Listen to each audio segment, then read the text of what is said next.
fix the gospel industry by destroying it. There we go. Yeah. So just stop. You got to be, and you leave the gospel singing to the community of the just. If we get rid of the superstar aspect of gospel music and just let people like maybe write for songs or like songs, pass songs around to people instead of like focusing on one person, then the gospel music industry will probably be done. So I think it's a place where you can be where you're stewarding well the gift that God gave you, and then it's a place where you can be where you're trying to manipulate and use your gift for personal gain. If it's all about personal gain, then yeah, you're wrong. Can we find a way to reform the gospel industry? Can we think of a way of rebuilding this thing? Can we be more strategic in the way that we pull people in to lead? Is it actually going to be Christian entrepreneurs or Christian-minded business people who are like passionate about actually doing things to honor the Lord? It's just such a frustrating place to be where I just want to do stuff for God. I just want to focus on it. But you have to think about the money. You have to think, how do I pay for this? I just wish I didn't have to do that. That's just my honest opinion. I wish I didn't have to worry about money at all. But because you do, it makes this whole transition, this whole little murk, very confusing. You could fix or change anything within gospel music, Christian hip hop. What would you change, especially within the culture? What would you change? What would you fix? The first thing I would do is simply like Molly said, collaborate with artists that's going to keep it real, that's going to stay true to who they are, that's going to believe in who they are themselves. But the biggest thing I would do is move some of the gatekeepers out the way. Who are they? Because we keep talking about this, and we need to know who these people is. So who do you want us to call out? Because we'll call them out. It's not even a fact of calling out. It's just a simple fact of. But if we don't call them out, how do we get better? How do we get past this? All right. Well, I would say. No, that's how you get killed. Yeah. You think it's that deep? Hold on, wait a minute. You think it's that deep in our space? Yes. And we say we bearers of the cross? That's why I'm confused. I want to make sure I'm hearing this clear. Was it your Christ crucified? I can't say you signed up to be a martyr. You're going to die first, bro. What you talking about? Yeah, man. They're going to stone you and ask questions later. For real. Wow. They probably even going to ask questions. They just going to stone you. Wow. But them gatekeepers, they got that door locked and they let Can you I in. answer? Yeah, go ahead, man. I would fix the gospel industry by destroying it. There we go. Yeah. So just stop. You got to be, and you leave the gospel singing to the community of the just. And when I mean that, I'm saying it's strictly for the edification of the body of Christ. There is no entrepreneurial gain for singing Amazing Grace. There is no, like, I could buy myself my dream car if I keep singing the name of Jesus. That's not fair no more, man. If you want to do that, you need to get your talents, your skill, and your brand up to where outside of that, you're able to competently hold a stage down, get a fan base, and develop a sound. If you worship the Lord, you should do that in the cathedral. We should not have a gospel industry that is based on money. All right, what do you think about what Molly said? Ain't that the old way though? Like back in the day, before like people became gospel superstars, it was like, I got a song, I'm gonna share it with your church. Y'all got a song, y'all share it with my church. So it was like a transformation, kind of like passing. Like if I wrote a song, right, and Sean got a church, and I was like, hey Sean, bro, I got this song for you, bro. Y'all need to sing this. It's about the glory of the Lord. Like, bet, okay, so and you pass around sheet music, and people just did it that way more than you bringing me there to sing, and then you got to pay me, or you got to give me a love offering, or you got to do those different things. So I think what he's saying with Molly Music, that was Molly Music, by the way, was saying was like, yo, if we get rid of the superstar aspect of gospel music and just let people like maybe write for songs or like songs, pass songs around to people instead of like focusing on one person, then the gospel music industry will probably be done, honestly. That's what it sounded like. In a perfect world, you would want the industry to be like that. But the industry is about making money and about the brand and about the cash cow, and it's sad. And to what you were saying, like back in the day, you had a lot of artists, gospel artists, that were getting robbed. Yeah. They were touring the Chitlin circuit, traveling and all that, and you had crooked managers and lawyers and people stealing and taking their money.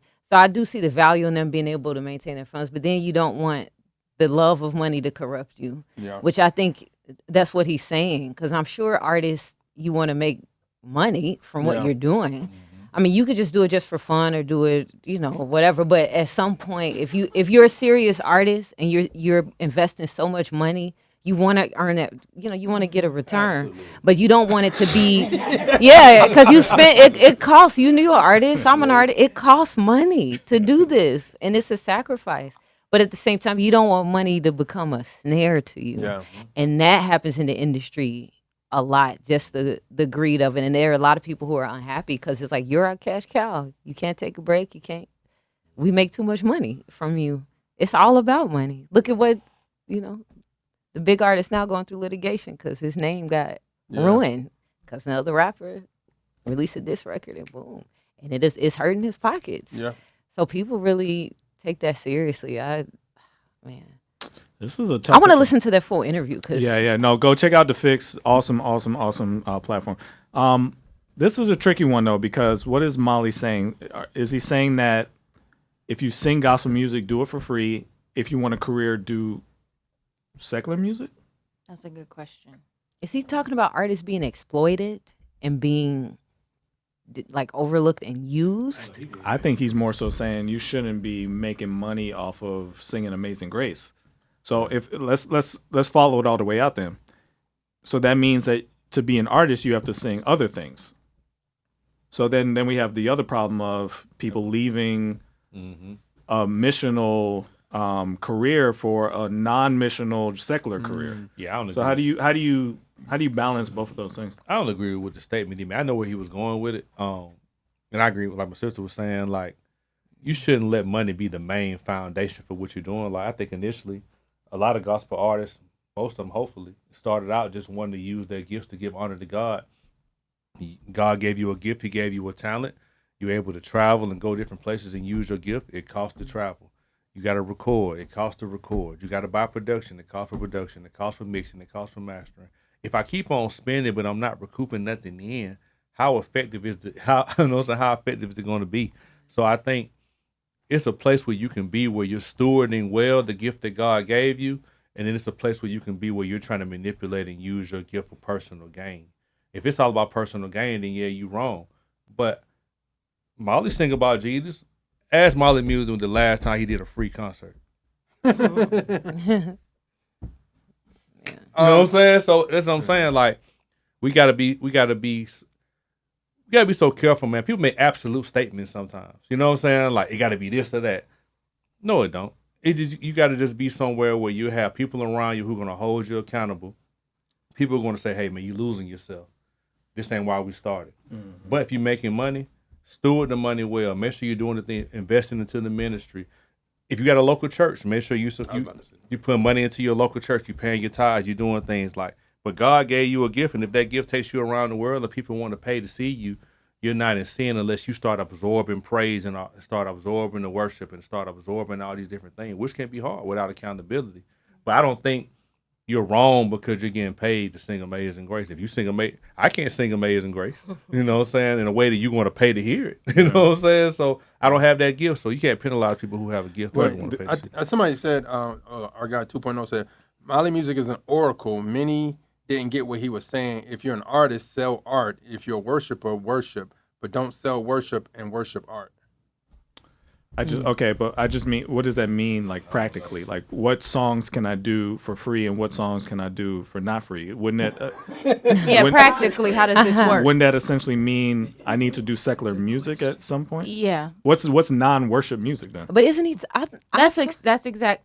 I don't feel like there's an alternative. He's literally saying worship for free, and then we're just left with what's not worship. So there's no... Is he talking about greed, though? Like the I think he's probably talking about greed and like what is the word? I'm trying to understand what's the recommendation for the artist. What is the artist supposed to do? So okay, let's example. So like let's say use you as an example. You are a praise and worship leader, you sing in a choir.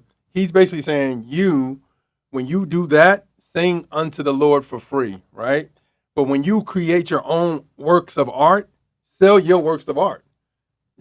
I think that's what he's saying. Like when you do your Christian neo soul, when you do your Christian R&B stuff. But he said I don't gospel. think that's what he said, because he needs to said tear down the gospel industry. Exactly. He That's said what burn it all down. Yeah. So what's left?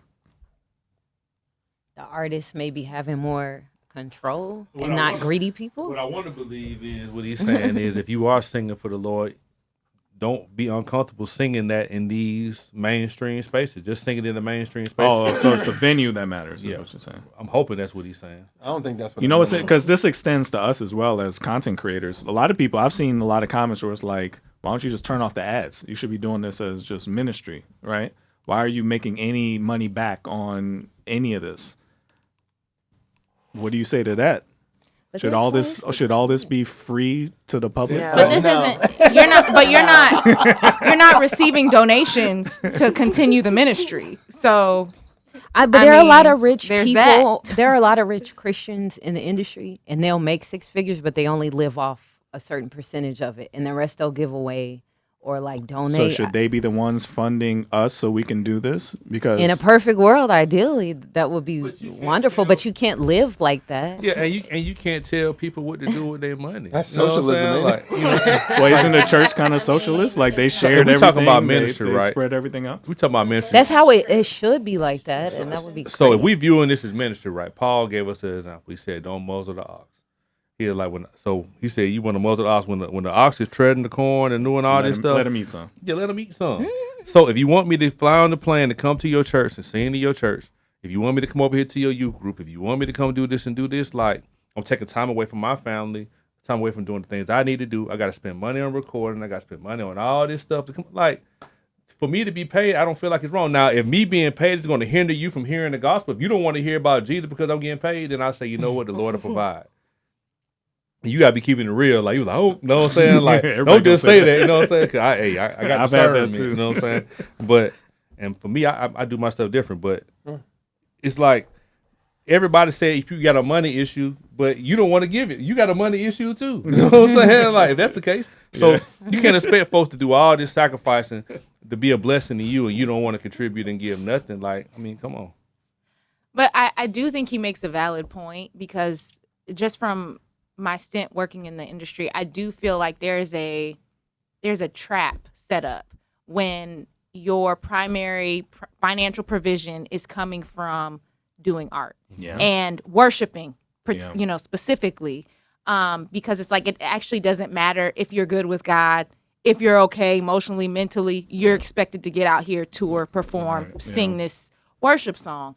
And so I do, like when I heard it, I was like, like I hear it because he's been in this. So to me, he's putting weight on the fact that maybe we've put too much emphasis on the celebrity of it. And for him to say it, he's lived it. So I think that gives it a different level of validity, you know what I mean, than somebody who's hasn't done it.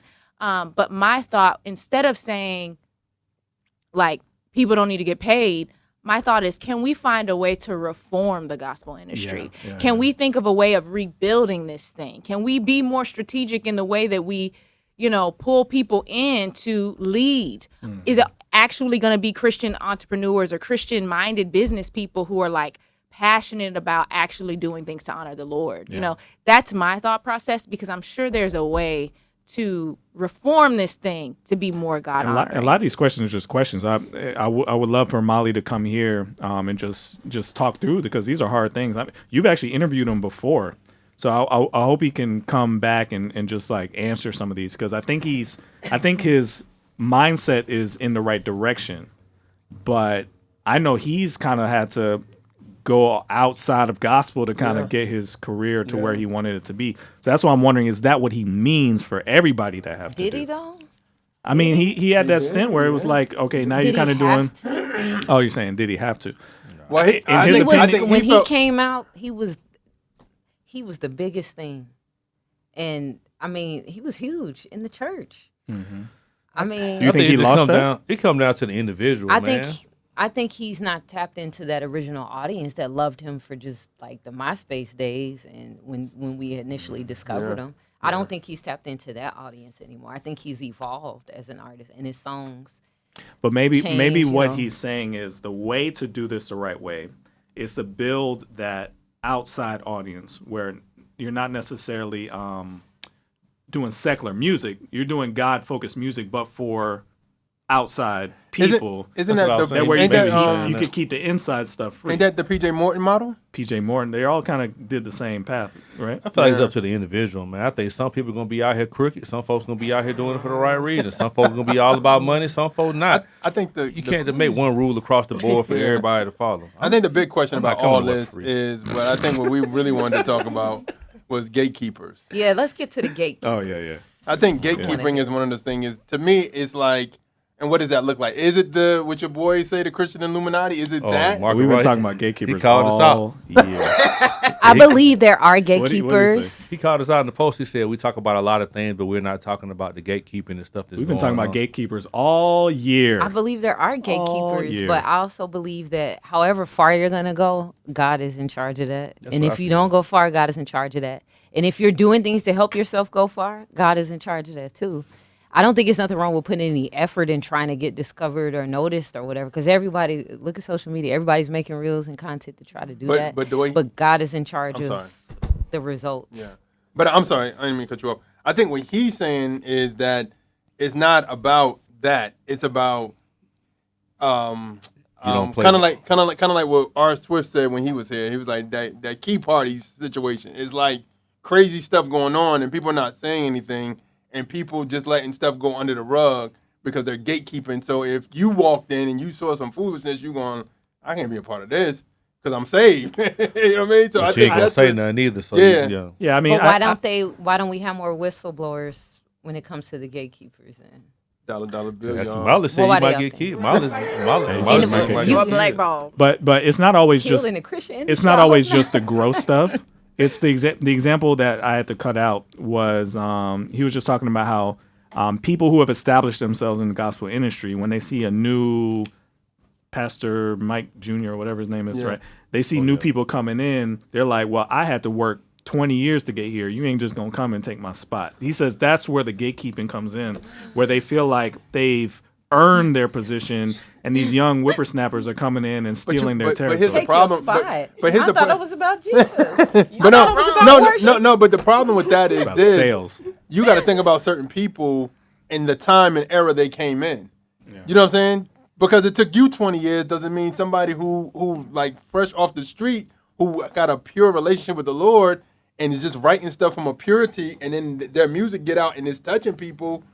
Like you can't be like, man, what you doing? Why you stopping that? It's like, It's like that parable when the folks were working in the field Yeah. and the person that came in last got paid the same thing. Yeah. It's like you got what you asked for. You know what I'm saying? Like just 'cause they came in at the last minute getting paid the same thing. It's Like, a, it it's is a what it Christian is. version of checking in. It's like you got to check Yeah. in with, if you want to do well here, you got to check in with me or I'm going to paying fuss about dues. it. That's Yeah. what they call it.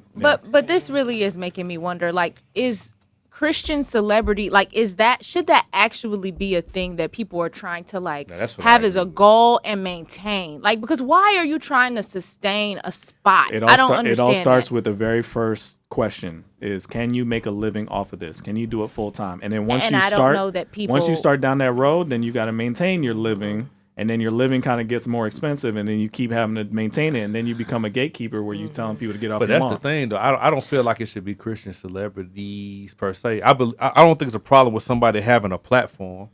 Like I think if you have a platform, just make sure you give honor to God with your platform. Right. You know what I'm saying? Like I don't think it's a problem people having a platform. I think when you start absorbing the worship and the prayer, what Satan did. You know what I'm saying? Like you right here by God, you start absorbing the prayer. So worship me instead. Like when you start getting to that point, when it's all about you, that's when it's the issue. But I think God strategically put people on certain platforms because we need to have a light in some places. We need to have somebody who's going to share the word in some places to be an example.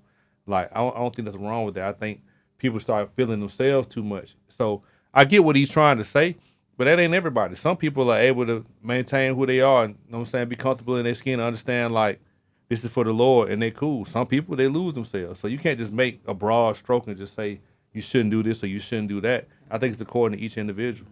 I think if you find yourself in a gatekeeping position, one of the best lessons I learned was everything you have, you got to hold it with an open hand.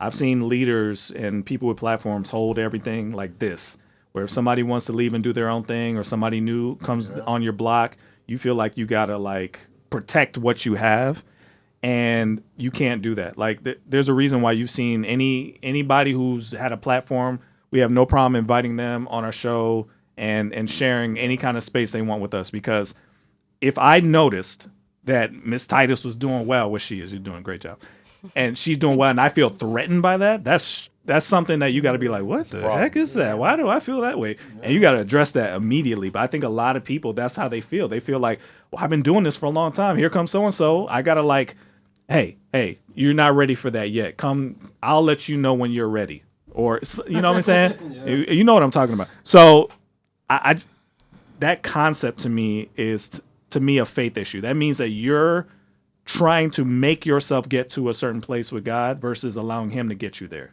And if you find yourself protecting things like that, you've done something wrong probably a long, long time ago, where your heart is shifted to this being ministry, from ministry to now this is my livelihood and my family's involved in this. Honestly, this is why this whole transition from full-time to full-time at a job, which I currently am still at, to doing this full-time has been really difficult decision for me, because I've been full-time before and everything changes. All of a sudden, everything that you used to do for where you didn't mind doing it for free.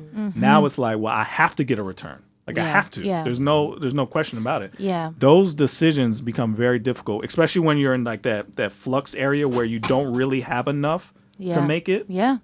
When you're like on your way until when you're comfortable. When you're comfortable, then you could probably ease up a little bit. But that time between I have nothing to comfortable, you have to make a lot of hard decisions about how you spend your time, and that's where you could start shifting your focus from ministry to this is a business. And this is what I'm wondering if like bivocational is one, or like having multiple vocations is one way of navigating it. And also like if the church, like churches are out here funding missionaries, you know what I mean, to go overseas. What would it look like for churches to prioritize these sorts of things? Like, could that shift the tide to where perhaps They won't do it. because We've then been waiting a long time. They Ain't don't nobody doing it. value. But are people having that like conversations? that. Yes. Like are we artists having and music like and this is creative? missions Yes, they don't unto care. the They which don't care. churches y'all All of talking them. to? So what you All saying, of 'em. like, as far as the bivocational thing?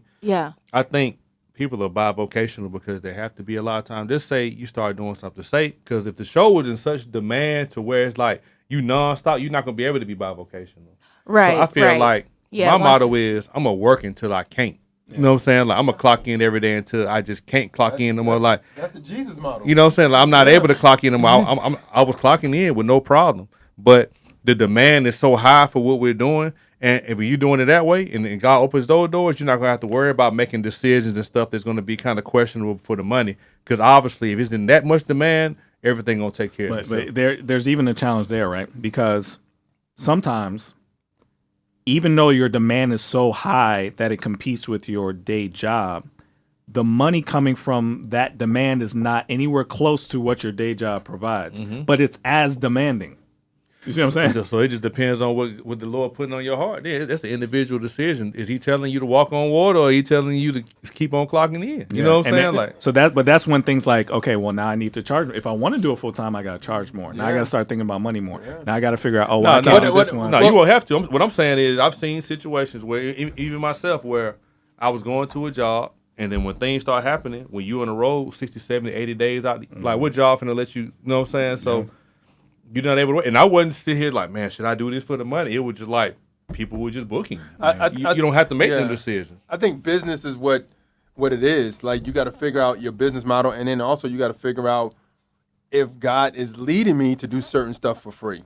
You know what I'm saying? I think that's the thing a lot of people always say is like, I think somebody in the comments said it good. It was like, y'all gonna pay to see Beyonce, but y'all gonna ask Kara Sheard to sing for free. Like, exactly. Like it's a double Which she's standard. never doing. You know what I'm saying? Like it's a double standards of you spend your money on worldly stuff, but then you're spending your money on Netflix, but then you'll go see a Christian place that got movies, and you be like, man, that's too high. It's like, man, you spending like a lot of money on like different things. So I'm just saying, like at the end of the day, it's really like a lot of what we do costs. Yeah. It costs to do what we do. So at the end of And the put day, this out there, yeah. bro. If I were really trying to get money, bro, I wouldn't be doing none of this.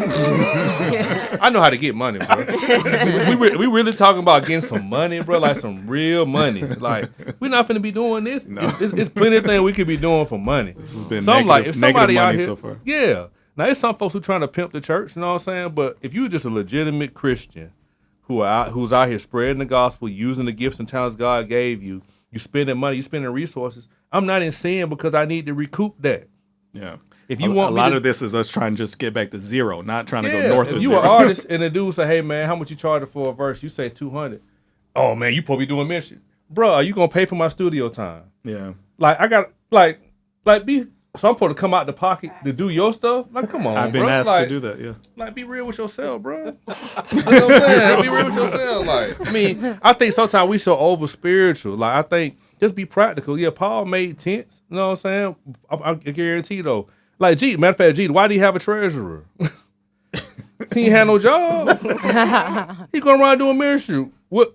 They had so much money, Judas was stealing the money and thinking they wouldn't figure it for real. He's stealing money and he thinking, they ain't gonna realize I'm taking this off the top. You know what I'm saying? Like, There was enough there. but Jesus one like, oh man, I'm about to sack. Nah, he was just like, I'm doing ministry. Oh, y'all blessed by this? Y'all want to give us a few silver? Do you support us or not? Can you Yeah, help we us gotta out, we gotta please? walk to the wherever. You know what I'm saying? Like, we finna ride the boat over here. The ferry boat costs this much. Like, I don't think nothing wrong with that, man. I think everybody thinks somebody trying to swindle them. That because of stuff y'all see on TV and stuff like that. Throw the money up in the air. Whatever falls in the triangle belongs to God. All this, you know what I'm saying? Like, you see that kind of stuff. You think everybody crooked. Everybody ain't crooked. I'm just not finna keep coming out the pocket for you while you finna put your song on Spotify and Apple Music to get streamed and make money off of it. But I'm wrong because I'm asking to get paid. Yeah. Honestly, I think it's just a bad business model, man. I think for a lot of people, and then also for the consumer, they think because the gospel free that you should be doing stuff for free or you shouldn't charge for stuff. And it's like, dude, that's just not how this works. Like, and I think for the person like you, who you saying like trying to do it full time, is like you just got to guard your heart. Like, whoa, man, okay, I'm doing this. You know what I'm saying? I don't even think it's trying to do it full time. I don't believe you should be. That's when Sean was talking about your desire to stuff start switching. You start manipulating things for the money because you're trying to go full time. Ain't nobody trying to go full time. I'm just gonna do what I love to do for the Lord, what He graced me to do. Yeah. I'm gonna go to work. When it's just so crazy where I can't go to work no more, I got to make a decision. Yeah. That's what it is. When you start trying to plot and scheme, man, you got a problem with a job, then you got, you know what I'm saying? That's when the issue is. Like, Yeah, I think though there is a time where your ministry has such a demand on your life, and there is also no money coming from it. So then what do you do when it's like, I have this job that I have to do to make money, and I have tons of demand on me ministry wise with almost no money. So now it's like the decision is, do I just stop doing ministry or do I be poor? This is where you and you start to put in Sabbath, places for yourself, and you maybe cut back on how much you're showing up, so that for you ministry. can wherever you need to cut back. If it's ministry, if it's work, like for your well-being's sake, I think that's the conversation of like, what does it look like to have, like we were talking about, I think it was last week, like sabbatical. Like, what does that look like? Yeah. How do we create frameworks within business, within what we're doing? So it's like, okay, at some point I'm stepping back, and it actually has nothing to do with demand. Like, this is a commitment I'm making to God and to myself that I'm just going to step back. Yeah, I just be honest. It's really difficult when you feel like you want to do this for God. You want to give your whole heart to it. You want to give your whole time to it. Yeah. But it doesn't provide enough money to be able to do that. So you have to split your attention with a job you hate. And you're trying to, and in the midst of trying to figure out how you can make it work full time, you have to think about money. You got to think about, oh, what if I make this thing, or what if I add? And it's just such a frustrating place to be, where I just want to do stuff for God. I just want to focus on it. But you have to think about the money. You have to think, how do I pay for this? I just wish I didn't have to do that. That's just my honest opinion. I wish I didn't have to worry about money at all. But because you do, it makes this whole transition, this whole little murk, very confusing. It does. Yeah. I think navigating the industry, and I kind of feel like Molly's speaking from a place of, he's had some he's probably been in some situations, some probably unfavorable situations. But when you bound by contracts and you got a label screaming down your back and you owe people so many albums you signed up, you gotta do that. And then it costs money if you want to get out of a contract. That's money and court dates and all that stuff. So I'm sure it's hard. I don't know how anyone can go through any music industry unscathed. Like, I don't think there's anyone that can go through the music industry and just come out just completely just not ruptured by some experiences. Because if there's money to be made in the industry, they're going to make money. And they're going to make sure that they make it or they recoup it. So that's difficult. But to your point about ministry, I think a lot of people, like when you're in high demand for ministry, some people have had to make adjustments where I'll only travel, 10 times out the year. I'll only do it in 1 month so I can spend more time with my family, be more present at home. I'll only take the gigs paying this much, or I'll only do like 3 times a month I'll travel or something like that to make it, like you said, manageable for yourself, because you're human. You need rest. You have to take breaks. Your body could start breaking down. And then the older you get, that's not sustainable to be traveling around like that. No, bro.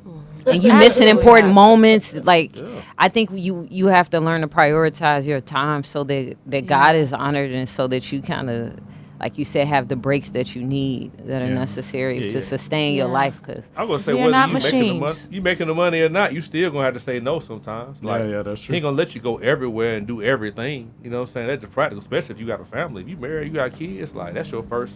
You know what I'm saying? So I think it's just practical wisdom that you're gonna have to make a schedule to be like, okay, I'm only gonna work between my office hours or from 9 to 5. You know what I'm saying? Like, you gotta do that. And you gonna work certain day to just strictly dedicated towards your family. And have y'all seen those reels and posts people talk about, like, they thought what they thought tour life was and what it actually ended up being, and they went on tour and they were miserable. And then you'll be like, man, I wouldn't want to trade places with you. I thought I did, but it's really a mission trip. Now, we could put a documentary out about it. It's really like a mission trip. You get stuck in the airport, 12-hour rats. And some people in the gospel industry, there are horror stories. The artists we were just talking about listening to, man, I heard people getting left.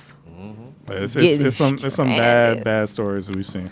But people are dying to hear about your sites, your socials, so they can follow you. You go first. Okay.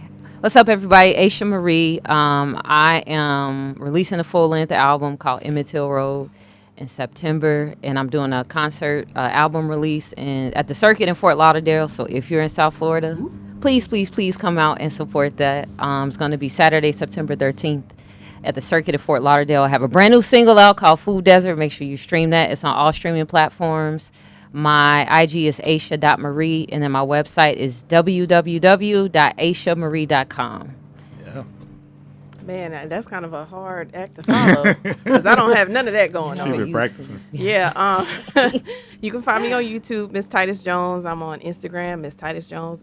No, not Twitter. I'm on Twitter, but I don't use Twitter.